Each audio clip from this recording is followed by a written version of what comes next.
कतिपय बीपीले दिएका सिद्धान्तहरू प्रतिपादन गरेका विचारहरू आज नेपालको राष्ट्रिय राजनीतिमा एउटा मूल नीतिको रूपमा अगाडि गइरहेको छ।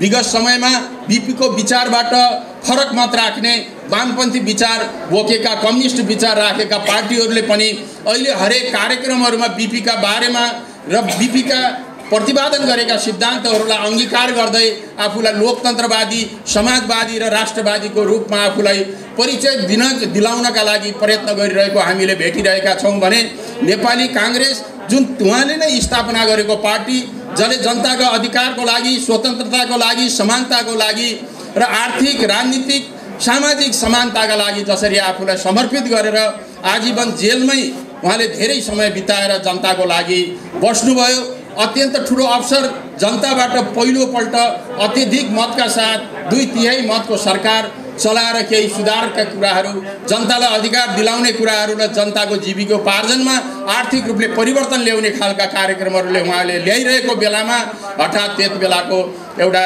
निरङ्कुश शासकले फेरि उहाँलाई बन्दी बनाएर जुन जनताका अधिकारहरू खोज्ने काम भयो, जसले गर्दाखेरि हामी यो संसारको जुन राजनीतिक इतिहासमा हामी धेरै पछाडि पडेर फेरि लामो सङ्घर्षको पश्चात उहाँले प्रतिपादन गरेको सिद्धान्त आज देशमा लागू भएको छ।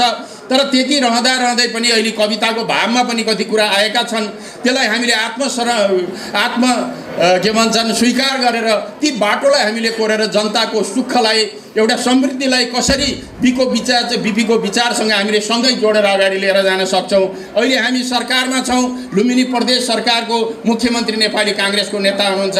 हामी नेपाली कांग्रेसलाई आस्था विचार राखेका पार्टीका त्यहाँ व्यक्ति हुने बेलामा हाम्रा कार्यक्रमहरू, योजनाहरू जनतालाई लक्षित गरेका योजनाहरू छन् कि छैनन्, जनताको आर्थिक उन्नति बढाउने खालका, उनीहरूले जीविकोपार्जन गर्न सक्ने खालको योजनाहरू छन् कि छैनन्, त्यतातिर हामीले दिएर र जनतालाई प्रत्यक्ष रूपमा लाभ हुने स्वास्थ्य, शिक्षा, रोजगारी जस्ता कुराहरूमा हामीले आफ्ना कार्यक्रमहरू अगाडि लिएर जनतालाई त्यो बाटोमा अगाडि लिएर जाने आजको दिनलाई हामीले प्रेरणा दिनेछ।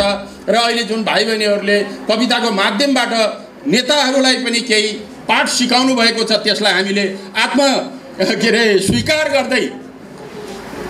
स्वीकार गर्दै आगामी दिनमा पनि बीपीले लिएको बाटोमा कोही तलमाथि नपर्ने गरी हामीले आफ्ना कार्यक्रमहरू अगाडि लिने प्रतिबद्धता पनि तपाईहरुको बीचमा हामीले व्यक्त गरेका छौं। अब हामीले राजनीतिक अधिकारका लडाईहरू हामीले जितिसकेका छौं। जनता अधिकार सम्पन्न भएको छ।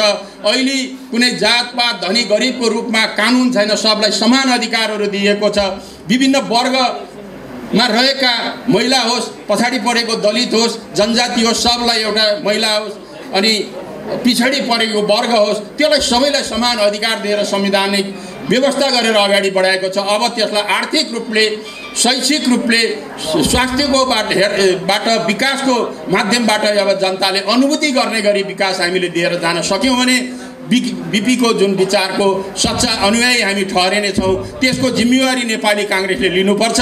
त्यो लिनका लागि हामी सबै नेता, कार्यकर्ता र जनतालाई त्यो बाटोमा डोडाउनका लागि हामी अगाडि बढौं। यही शुभकामनाका साथ पुनः जननायक बीपी कोइरालाप्रति भावपूर्ण श्रद्धाञ्जली व्यक्त गर्दै